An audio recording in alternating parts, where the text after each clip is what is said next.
2 years ago, two identical Silverado 1500s from 2017 rolled into my shop the same month. Same 5.3-liter Ecotec 3, same mileage, work trucks off the same fleet lot. Only difference, one owner disabled active fuel management while the other left it alone. I tracked both trucks every 20,000 miles. We just crossed 100,000 miles, and the results are not close. One engine runs like day one, the other is sitting in my bay right now with a lifter tick that is about to cost 4 figures. Here is exactly what happened. First, you need to understand what active fuel management actually does, because most Silverado owners have no idea this system is running under their right foot every single day. AFM and its newer cousin Dynamic Fuel Management on the Generation 5 engines shuts down 4 of the 8 cylinders during light throttle cruising to save fuel. GM claims it improves fuel economy by up to 8%. On paper, that sounds great. In practice, it means the engine is constantly switching lifters between 2 states, collapsed and extended thousands of times per drive. The lifter itself contains a small oil-fed piston and locking pin assembly that has to release the push rod on command and then lock back in. That mechanism depends entirely on clean oil, correct oil pressure, and consistent oil viscosity to function without wearing itself apart. Here is where the real problem starts, and it is not really about AFM switching itself, it is about oil filtration. The factory oil filter on these trucks, the PF48, uses a bypass valve that opens at a lower pressure threshold than what AFM lifters actually need to operate safely. When that bypass opens too early, unfiltered oil gets pushed through the lifter oil control valves, and dirty oil combined with a mechanism that is already cycling thousands of times is a recipe for lifter collapse. GM eventually addressed this with the PF63E and PF64 filters, which have a bypass valve rated for a higher pressure differential, but a huge number of these trucks are still out there running the original spec filter because most owners have no idea the part number matters. The truck I disabled AFM on, we will call it Truck A, belonged to a landscaping foreman. He put close to 40,000 miles a year on it hauling trailers, and he specifically asked me about an AFM disabler after hearing lifter tick on his brother's Silverado. I installed a Range Technology AFM disabler, which is a small module that plugs into the OBD2 port and tricks the ECU into keeping all 8 cylinders firing at all times. Total cost, including labor, was under $150. That truck has been on a strict 5,000-mile full synthetic interval with a PF64 filter since the day I installed the disabler. At 100,000 miles, I pulled a compression test on all 8 cylinders. Every single cylinder came back within 8 pounds per square inch of each other, which is about as clean a spread as you will see on an engine with 6 figures on the clock. Oil consumption between changes is negligible, under half a quart. No lifter tick, no cam lobe wear, indicated on the oil analysis I sent out at 80,000 miles. That engine runs exactly like it did the week it left the factory. Truck B is a different story, and I want to be clear, this is not a case of neglect. This owner changed his oil every 5,000 miles with a quality synthetic. He just never touched the AFM system and never upgraded past the original PF48 filter because nobody told him it mattered. Around 78,000 miles, he started noticing a light tick on cold start that would go away after a minute or two of driving. Classic early sign of lifter wear. I told him to keep an eye on it. By 92,000 miles, the tick was present all the time, not just on cold start, and I could hear a rhythmic knock that lined up with cylinder 1 on the driver's side, which happens to be one of the cylinders AFM deactivates. When I pulled the valve covers, I found exactly what I expected.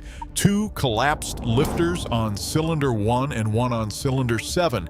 Both AFM-controlled cylinders, both showing the telltale signs of the locking pin failing to hold. The push rods for those cylinders were bent from the valvetrain trying to operate against a lifter that would not stay extended. This is not a filter change. This is a top-end teardown, new lifters, new push rods, and depending on how much metal made it into the oil galleries, potentially a full oil pump and cooler flush to make sure debris does not recirculate and take out the rod bearings next. I quoted that job between $2,200 and $2,800, depending on what we find once we are inside. That gap right there, one truck running perfect at 100,000 miles and the other looking at a $2,500 repair bill, is the entire argument for understanding AFM before you decide to ignore it. Two trucks, same engine, same fleet history, same driver work habits, and a $2,500 gap that traces back almost entirely to one part number and one aftermarket module. And I want to be fair here, because AFM disablers are not some magic bullet that fixes every GM truck problem. Disabling AFM does two things. It removes the constant cycling stress on the lifter assemblies, and it keeps the engine running on all 8 cylinders at a more consistent oil pressure, which reduces the odds of that bypass valve opening at the wrong moment. What it does not do is improve fuel economy. If anything, you will lose a small amount of mileage, usually 1 to 2 miles per gallon on the highway, because you are running 8 cylinders full time instead of 4 during light cruising. For a work truck that is towing and hauling constantly, that trade-off is easy. AFM barely engages anyway when the truck is under load, so you are giving up almost nothing and gaining reliability. For someone who does mostly highway commuting with a mostly empty bed, the math is less obvious, and that is a real conversation worth having with your mechanic. If this kind of straight answer on GM trucks is useful to you, go ahead and hit subscribe, because I am running more of these long-term comparisons and posting the real data as it comes in, not marketing talking points.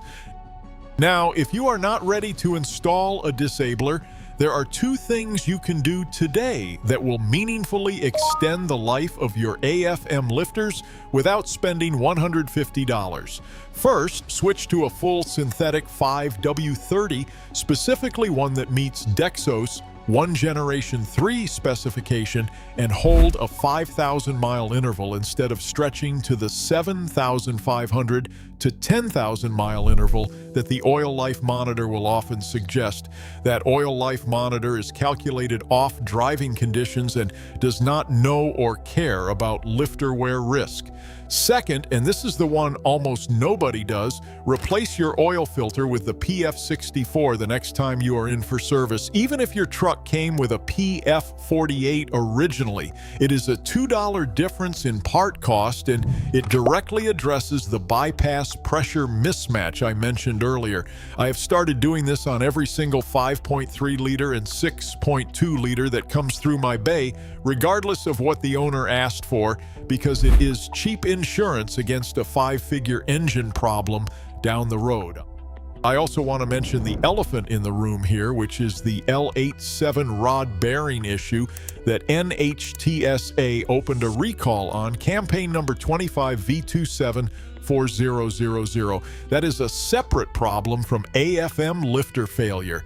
It is related to rod bearing clearance and oil starvation under certain conditions on the newer Gen 5 trucks, but it reinforces the same theme. GM's fuel economy chase over the last decade has introduced real mechanical compromises into engines that used to be about as bulletproof as anything on the road.